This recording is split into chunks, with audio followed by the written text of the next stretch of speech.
Well, hello, beautiful people. How we doing today? Oh my gosh. Real quick, I know some of you guys who are following this every day, there was a little bit of a hang up. So I'm trying to get these videos first thing in the morning, and I thought I had programmed it to actually do it. But unfortunately, um, luckily I caught it. So it was still the same day, but it came out a little bit later. So my apologies for that. It was unlisted, but it was still every day. We're still on track.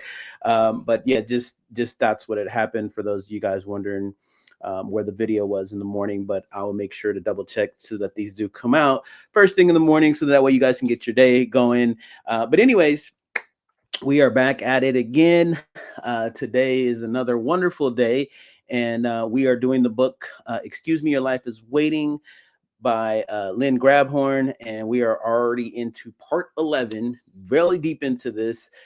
So I hope you guys are really enjoying this, and we are trying to get into the nitty gritty. And I was already telling you guys, like, this is how I was able to manifest the car. So this is where we're gonna get into the nuts and bolts of how to manifest the car, practically manifest anything. So let's go ahead and get right into it. And let me just go ahead and set all this up, and then we will listen in. Here we go.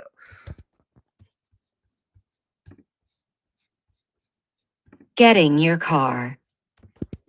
Okay, let's get this snafu turned around now so that red car can be yours. Back to our original formula. 1.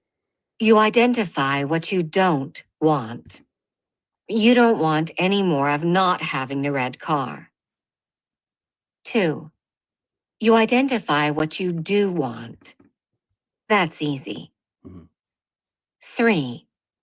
You get into the feeling place of what you want. That's where we are now. Then 4. You expect, listen, and allow it to happen. Now, instead of wishing or yearning for the car when you see it or think about it, which only makes you feel lousy anyhow, start appreciating that little sweetie. Appreciate its style, its wheels, its interior, its speed, its ego appeal. That is most surely going to make you feel and vibrate a whale of a lot faster and higher than focusing on the lack of it all. And it's only the high vibration that will reel it in, not the low. Let's keep going. As you bathe in the all-encompassing pride of your soon-to-be acquisition and drink in the opulent new car smells and mirror-like finish and out-of-this-world sound system, all of your increasingly magnetic vibrations are totally positive, which means you're sending out a powerful new signal that's creating an unobstructed pathway for your desire to magnetize itself into your world. In fact, with all those up vibes you're sending out, you're a veritable walking high-frequency magnet, feeling really, really good, flying green flags of feel good all over the place. Your feelings are in agreement with your original intent to have fun. You've stopped attracting more of what you don't want and are now seriously attracting what you do want. Never mind how you're going to pay for it. That's not your job to figure out. As long as you stop focusing on the fact that it's not parked in your garage yet, your spiffy little red dream is definitely on its way.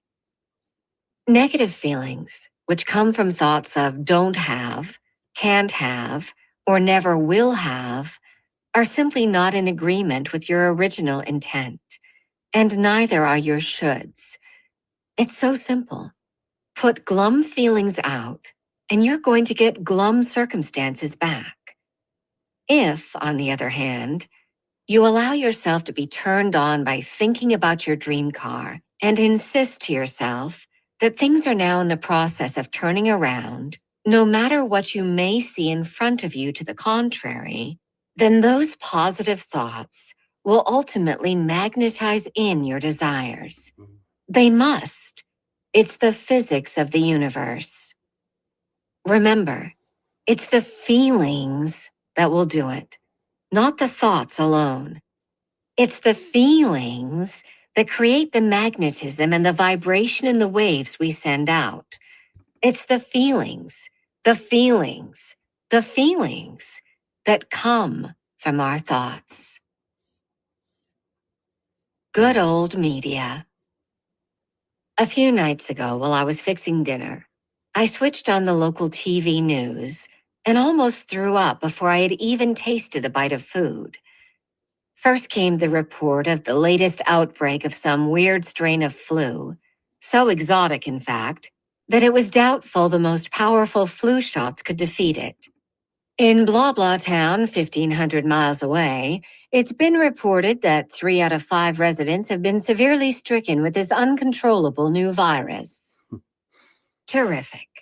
Now, probably 4 out of 5 watching the show will start focusing their fears and don't want emotions on this tacky little bug, which will absolutely ensure its growth and make it right for being sucked into anyone with a matching fearful frequency. What might have been nothing more than a few sniffles around town without the TV report is now plainly going to be a mess. But that was only the first part of the local evening news. Next, so help me, this is a true story, was a report on a new incident of hamburger food poisoning discovered outside the city, and the concern was being voiced about the recovery of the children now being hospitalized. Since the last time this happened, some of the youngsters didn't make it. Oh, good. Now we'll have thousands of parents waving big red flags, flowing fearful charges of negative vibrations, like terrified, to that one poor little piece of bacteria, until it and all the sad events that get sucked in with it, that everyone wanted to avoid, will blow up into reality. It did. Half a dozen deaths were attributed to that bacteria within a month. mm, By this time, I was getting mad and starting to realize that my own feelings were hardly of a joyous nature. Right out loud, I stormed. Okay, okay, expanded self. I hear you. This ain't making me feel good. I'll turn the fool thing off. But not before the last item I heard was about an elderly woman who had just been found raped and murdered.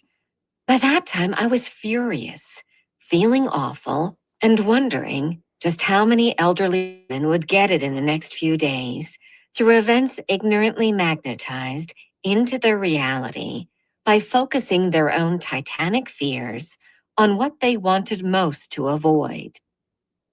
We hear it all the time from our media. Another bombing, another arson, another rash of some awful bug. So everybody focuses on the awfulness of the happening, which just serves to magnetize in more of the same. Did they have guns in school and gang rapes and buildings being blown up and serial arsonists in 1865? No, because they didn't have the media to create the focus, to cause the vibrations, to bring it about en masse. Instead, they had newspapers and posters about their train robbers and bank robbers. So what they got more of was train robberies and bank robberies. Trust me, the law of attraction was just as active in Billy the Kid's time as it is today, because it's the fundamental law of creation throughout the universe. Focus with repeated intense emotion on something we don't want or do want, and sooner or later, that something is going to be in our lap. wow. The Okay. 18-wheeler. Let's pause this. Oh man. Ooh, there's a lot to unpack here. So let's try to focus on this, right? Because a lot of this stuff is relevant. And you got to remember, this book was written in the early 2000s, and we're still dealing with this stuff today. And it just shows you that the universe and that the law of attraction is always working, no matter what. And we'll get to the news here in a second. But let's talk about that first part, right? Where she's talking about getting that car and really wanting to get into the feeling, right?